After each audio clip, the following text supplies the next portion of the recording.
now. I'll just have to fill in some gaps for them at the end. I can do that during the break. So we can see here in this picture that you can measure the wavelength a bunch of different ways, trough to trough, crest to crest, but the amplitude is always going to be from that equilibrium position to the peak or to the bottom of the trough. And so those math terms are something you're probably familiar with that, there we go. You do continue to need to be familiar with. Now these equations are on your formula sheet, but we haven't talked about them yet. So a couple new ones. Well, we talked about period and frequency, I guess, but not about wave speed, frequency, and wavelength. So you can see here the list of variables.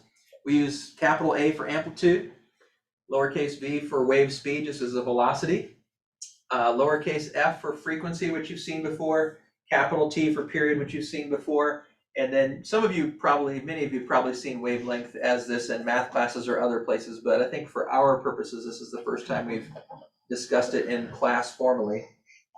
So those are the different variables, and the primary wave speed equation that you're going to use for a lot of relationships, V equals frequency times wavelength.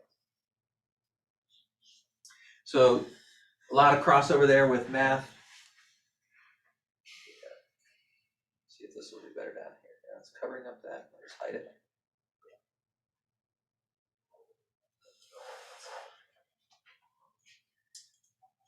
All right. If we picture it as a longitudinal wave, or if it is a longitudinal wave, we still can make all those same measurements, whether we translate it into a transverse model or not. But the amplitude is going to be looking at that mid spot, how far it is from the compressions and rarefactions, and the wavelength is going to be from one position in a rarefaction or compression to another. And rarefaction just means expansion. So you'll hear, like in longitudinal, the compression part of the wave is when the particles are all close together, and the expansion or rarefaction is where they're all spread apart. So because it's a little bit harder to visualize in a longitudinal wave, typically we'll find ways to represent it as a transverse wave like an oscilloscope does. But we use all the same variables, all the same equations. There's not really much to consider different other than just longitudinal waves actually do transmit in a different manner than transverse waves, but the math is the same. All right, and like we see here, longitudinal waves are often difficult to interpret and draw. So like sound waves, we often represent them as transverse waves. All right, so waves and energy. Now we're going to start to get into that, and we'll dig into this more with light again, but just a brief overview. To increase the energy of a wave, there's a few things you could do. You could increase the wave amplitude. You could also decrease the wavelength, or you could increase the frequency. And this goes back to this relationship that you see here with wave speed, frequency, and wavelength. And so here's just sort of a kind of an analogy to think through. While water waves aren't exactly transverse or longitudinal, you can kind of get an idea. Imagine standing in the ocean with waves coming at you that are 30 meters high, very scary, 2 meters apart, very close. I think it's physically impossible, and then hitting you 4 times per second, right? So that would be an intense, scary situation. If you compare that with, so we got the amplitude, how high is the wave, the distance between them, how is the wavelength, and then how frequently they're passing you, frequency. If you compare that to waves coming at you that are half a meter high and 50 meters apart and 4 times per hour, all of those, any of those things changing makes sense why the energy would be less. So you can think about the equation. Amplitude isn't really represented in the wave speed equation, but we're going to see a new equation for energy coming up in the next couple lessons. But this is just kind of a quick analogy to help you picture why those different things would affect the energy that you would experience from waves, whether it's sound waves, light waves, even water waves have the same pattern of energy transmission. All right, so those 3 things: increase the amplitude, decrease the wavelength, increase the frequency. All right, now another thing that you need to understand is superposition.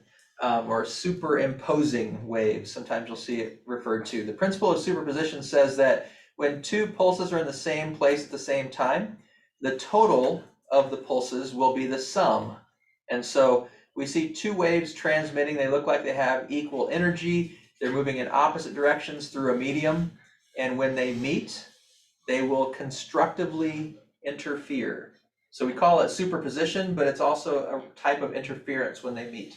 And if they have the same kind of energy, the same kind of amplitude, they will constructively combine. So if this was a sound wave represented transversely, you would have two sounds of equal volume meeting and creating a larger volume in that instant when there's overlap. Okay. So that is constructive interference. And again, for those of you that came, we talked about quite a bit of this in one or two Fridays when we were reviewing in physics club, but we're getting to it now in class as well. So for most of you, it's new. Another interesting thing though is that because it's energy, not matter, that energy just keeps passing through. So in the instant, there's an interference pattern that changes the way it is perceived. But after the meeting, those energy forms will just continue to pass through one another. So if it is a simple pulse, not an ongoing wave, then they'll meet, they'll interfere, and then they'll move on. If it's destructive interference, when you have opposite pulses where one's amplitude is inverse of the other, when they meet, they actually cancel, but then after, they transmit through again. So this is just it's easier to see as a pulse than it is to see as a standing wave, but we're going to look at it as a standing wave here in a minute as well. So if it's a pulse, it's like one time if you have a jump rope and you just wiggle the rope one time, you sent a pulse through the rope. But standing waves are when you have repeated pulses of the rope. All right, the same principle applies, and this I remember seeing frequently in AP Physics 1 tests prior to a couple of years ago when they deleted it. This type of a concept was often there. I haven't really seen it much on the AP2, but just in case they have something. If you have different kinds of waves with different kinds of energy, they'll still just add up. And so it won't necessarily always fully constructively or fully destructively interfere. Sometimes there's going to be a partial interference where it's destructive in some manner and constructive in another manner, or partially destroying but not fully destroying the energy. But again, after they pass, they continue on as a pulse with their same energy and form. So it's just in that instant where they meet where you see an interference, if it's a pulse. Now, often though, it's not just a single pulse. Often it's an ongoing wave, and so we have to identify how that's going to either constructively or destructively interfere. And if you have an ongoing wave, when you have two identical waves passing through each other in opposite directions with the same speed, it can produce what we call a standing wave. And so trying to visualize it here, we can see the red and the blue waves are moving in opposite directions, and so sometimes they fully line up crest to crest, trough to trough, and that makes constructive interference. Sometimes they line up fully trough to crest and crest to trough and cancel each other. But because they're moving at the same rate and because they have the same energy, they actually do it in a very regular pattern, which creates a standing wave.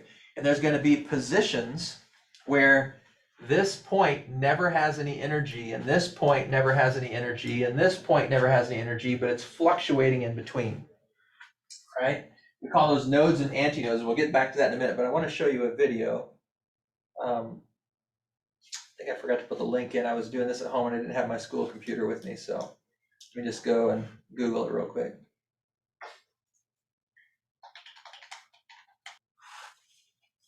Okay, there we go.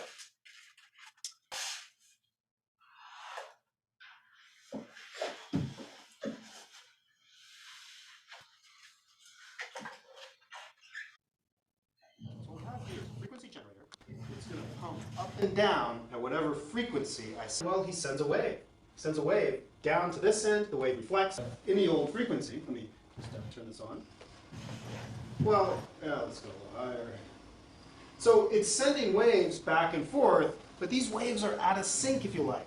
They're not exhibiting consistently constructive or destructive interference at any one point.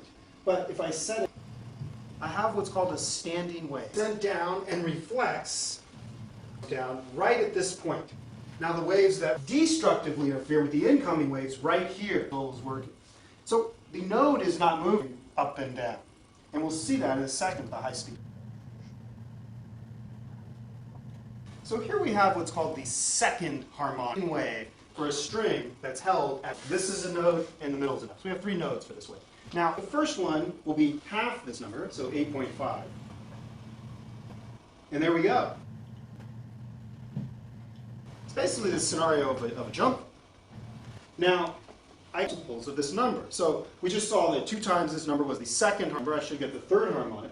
Well, 3 times 8.5, I guess that was around 25.5. So that's the third harmonic. 1.5. And it's easier to see in high speed. So check out this shot with the high speed, 1 1/2 wavelengths. 1.5 wavelengths. Well, let's go to the 6th harmonic. See, so we go up to 50. And there we go. That's the 6 times the fundamental frequency, which we measured in the beginning to be 8.5 hertz. 1, 2, 3. And in the next video, the explanation and the derivation. All right, and we're not going to watch the next one because that doesn't appear to be part of what you need to know for this course. It is an interesting concept how you can analyze in a string, in open tubes, how those waves go. But so if we look at this pattern of a standing wave like you saw in the video, there's these points where the energy is 0. We call those nodes. It's completely destructive interference in a pattern that's very fixed at a certain frequency. And then there's the antinodes where you get constructive interference maximized, and so you see the peaks of those crests and troughs. And so those terms, I think you should be somewhat familiar with. The nodes are where the energy is 0, and the antinodes are where it's maximized. All right, so that's most of what we want to cover. A few little details, but that's most of what we want to cover on the general concept of waves that will carry over into electromagnetism that we'll talk about tomorrow. Any questions so far on the idea of wave patterns, wave variables for waves, equation, anything? Those are the key points.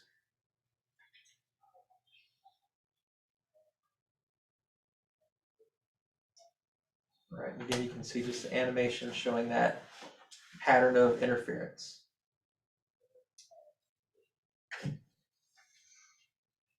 All right, now, if a pulse, if we go going back to a pulse, if the pulse hits a fixed end versus a loose end, we see a reflection. And so we're going to talk about reflection a lot in this unit with light.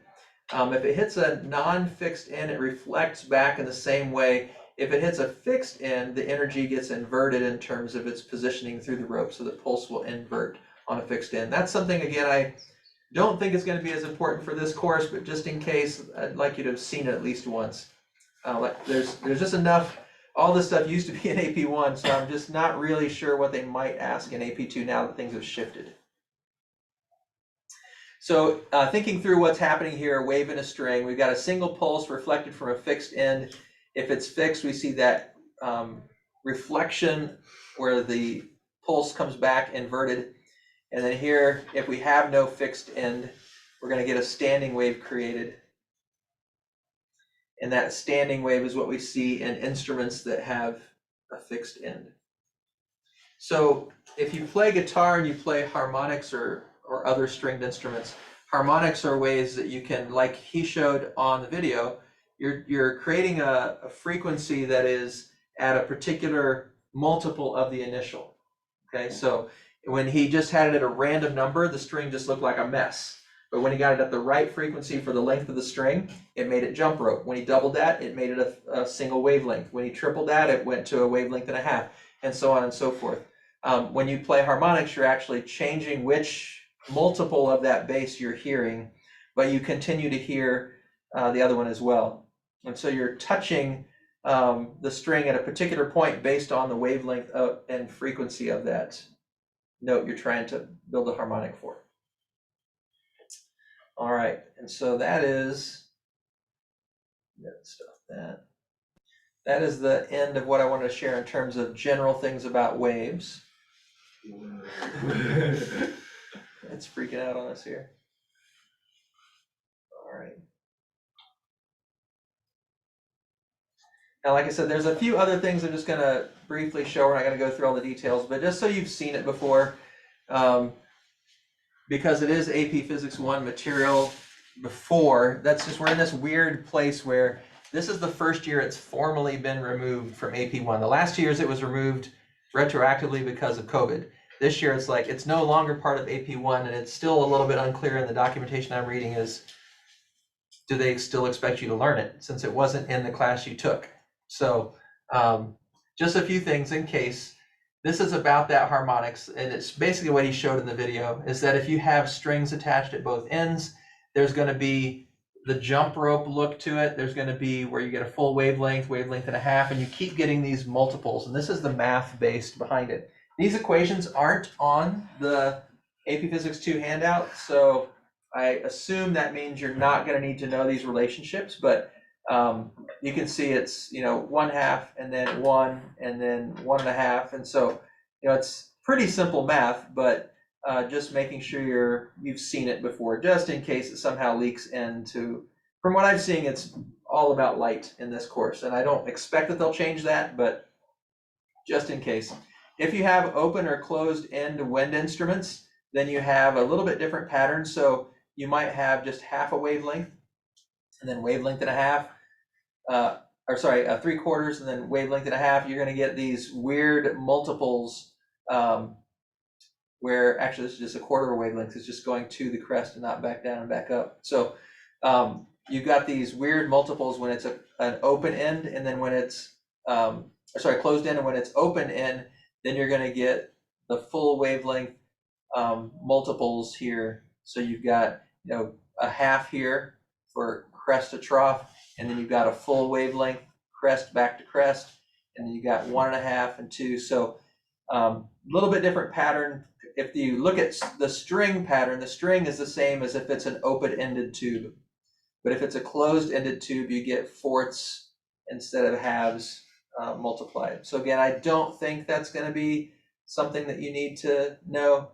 And then these last bits, I'll go ahead and show you these for those that weren't in the physics club meeting, because these are interesting things, and we are going to talk about Doppler effect. But when you get an alternating interference where sometimes it's constructive and sometimes it's destructive, it makes in sound waves what we call beats, where you can actually hear when it's at the high constructive part and then when it's destroying and canceling out, and it just goes rhythmically.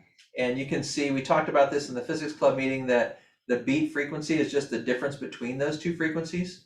So we could demonstrate that real quick for those that didn't get a chance to see it before, because it sounds pretty interesting.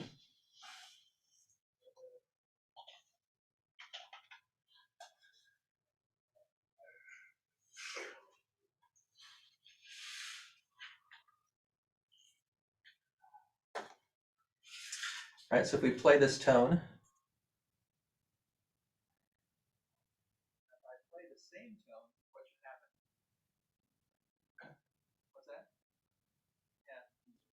it depends on when it comes into phase.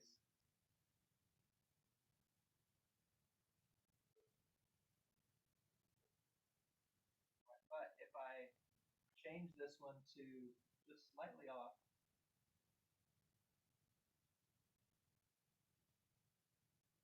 you're hearing every second a beat. So you're hearing these loud, quiet, alternating patterns. If we change it to 2 hertz different, you get 2 beats per second. Right? And so that's just a chance for you to kind of hear what beats sound like and how that interference creates that system. And then Doppler effect, we'll talk about Doppler effect later, so I'll just introduce it quickly now. But in Doppler effect, you've got a sound source that's either moving relative to the observer, or the observer is moving relative to the object that's creating sound. And you hear this all the time. We live pretty close to Tierra Rajada, and so that seems to be a pretty frequent place for fire trucks and police and ambulance to be traveling on that road to get from one part of Moore Park to another. And so we pretty frequently hear it. And even from the distance we are, we're not right next to it. You can tell if the car is approaching our house or the ambulance, fire truck, whatever, or if it's passed by the way the sound waves hit. Even though we're not right next to the road, you can still tell a difference. So when the sound is approaching, the source of the sound is approaching, those wave fronts get bunched together. So our ears hear them at a higher frequency than they're really being generated. And the same thing would happen if the sound was stationary, but we were driving towards it or running towards it. Probably running towards it wouldn't be fast enough to really tell the difference as much. I think you need a little bit different pace, probably driving on at least on a bike, or probably more like in a car. But most often it's not that the object or the observer is moving, it's usually that the source is moving. And so again, if you look at that pattern here, you can see in the front, the waves are getting crunched together, but behind, the waves are getting spread apart. So you can see how the microphones are highlighting at different times and different frequencies. If you notice this turning green, the pace that turns green, and then this one is faster because the wave fronts are hitting it faster. So if you're at the same spot as this thing making a noise, you just hear its natural frequency. If it's moving towards you, the wave fronts get bunched together, so it sounds higher pitched. If it's past you, it sounds lower pitched. And so that's why when a car goes by, you hear, like it's high and then low, right? And so that's the sound pattern that you hear because of Doppler effect. Now we'll talk about Doppler effect in the sense of light waves, and that's how they predict the speed that the universe is expanding based on the color shift, because light, the visible part of light, is different colors for different frequencies. And so we would hear it at a different or we would see it at a different frequency if it's moving towards us or moving away from us. And so that's what they use to predict. If you've heard of redshift, that's what they use to predict that redshift with light. All right, in summary, really the only thing that I know you need to be familiar with, if we look at what's here on this summary slide, you need to understand the concept of the Doppler effect, which we will revisit. You need to know this formula for wave speed and the fact that frequency and period are reciprocal. And I don't think you're going to need to know these things anymore. And you'll need to know about standing waves, but not so much in strings or pipes, but just that idea of interference and how you can, if you match those waves up just right, create a standing wave that's going to have fixed nodes and antinodes. All right? So I think that is all that you need to learn about waves from AP Physics 1 that's no longer a part of AP Physics 1, but just a little foundation. And then tomorrow we'll jump into electromagnetic waves, where we talk specifically about light in different forms. So you guys have heard probably Roy G. Biv. What's Roy G. Biv mean? Red, orange, yellow, green, blue, indigo, platinum. Yeah, and why do we learn those colors in that order? What's it telling us? Frequencies of light. The frequency of the visible light. But what about the light that's almost red, but just a little bit longer so that our eyes can't see it? That's infrared. Yeah, so that's the other end of it. So if it's almost red, but it's a little too long so our eyes can't see it, then it's infrared. Okay. If it's ultraviolet, that means it's almost violet, but it's a little too short, a little too high frequency, and so we can't see that either. And then we can go beyond those as well. So infrared is going to have, after that, there's going to be radio waves and other things on that spectrum. And then ultraviolet is going to be X-rays and gamma rays on the other end of the spectrum. So we'll talk more about those things to kind of refresh your. I imagine you've seen the electromagnetic spectrum and learned things about that in middle school classes before, but we'll dig into that tomorrow. So I think that's, I think that's all for today. We're a couple minutes early, but that'll just mean you can hopefully make it to your next class on time. Oh, we have a longer break though too, don't we? Yeah. So you got a lot of time. And maybe I'll go ahead and see if I can re-record those first couple slides for the seniors, since I forgot to start the recording. So you guys can be dismissed for today. If you have any questions, you're welcome to stick around, but otherwise, you can go a couple minutes early and we'll pick up there tomorrow with electromagnetic waves. Yes. So I'm gonna get an A. All right, seniors, so sorry I forgot to hit record at the beginning, so your lesson's gonna be a little bit out of order if you happen to watch this, but we're doing a little intro to waves because it's unclear to me whether you need to know the AP Physics 1 material that got cut from AP Physics 1 or whether they're just recognizing you're not gonna know that. So just in case, I want to cover a few things. If you still have the AP Physics 1 book, it's chapter 13, but just these first few parts that you need to know. And I think I started recording about the time when we got into this section, but just a couple things that I missed the recording for. There are two types of wave, both transverse and longitudinal. If it's transverse, it oscillates up and down vertically, perpendicular to the movement of the wave energy. So in this case, wave energy is going left to right, but the wave is moving up and down compared to that. Longitudinal waves move parallel to the way that the wave is propagating or the way the energy is moving. So here the energy is also moving left to right, but the vibrations are also in the plane that is left to right. And so sound wave would be a longitudinal wave and light would be a transverse wave. Now notice that the matter is not moving from A to B, that's just vibrating between A and B. So the energy moves from A to B, but the matter itself does not. All right, so like I said, light travels as a transverse wave, also S waves and earthquakes. And then like how a snake wiggles across the ground, and then a wave in the stadium with people raising their hands. That's the same pattern of this transverse property. Longitudinal waves, the most common thing that they ask about is sound, but earthquake P waves are also compression waves that travel through, and like how a worm moves going forward and pulling, also kind of visualizes that pattern of longitudinal waves. A couple just general facts: sound waves travel faster in warmer air because the particles are moving faster, so the collisions happen more. Water waves travel faster in deeper water, and that has to do with the changes of energy. As the water gets shallower, it pushes the water higher. More gravitational energy means less kinetic, and vice versa as the waves pull back out into the deep. Light waves travel faster in less dense materials. And so these sound waves, water waves part, I doubt if you really need to know that for this course, but just in case, the light waves for sure. We're going to be coming back to that, talking about how that creates refraction as light waves travel through less dense material, and everything is being based on a vacuum, since a vacuum has zero density, no matter. Waves in a spring travel faster if the spring is greater tension or less mass, and same in a string, which if you've played stringed instruments like a guitar, you know as you tighten the string, it makes the wave speed change, so you hear it differently. Or if you use a thicker guitar string versus a thinner guitar string, the mass difference also makes it sound different. Now, I think we were in one of these slides here, we were talking about these measurements here when I remembered that I had forgotten to hit the record button. So here in the transverse waves, we can see all the mathematical terms that we generally cover. We've got wavelength from crest to crest or trough to trough, or really any position on the wave till its identical position the next time it occurs. Amplitude is the height of the wave. And then you can see our variables over here. Let me move this out of the way. We use A for amplitude, V for wave speed, and we've got this wave speed equation. And then F for frequency, just like we used in circular motion that you've seen before.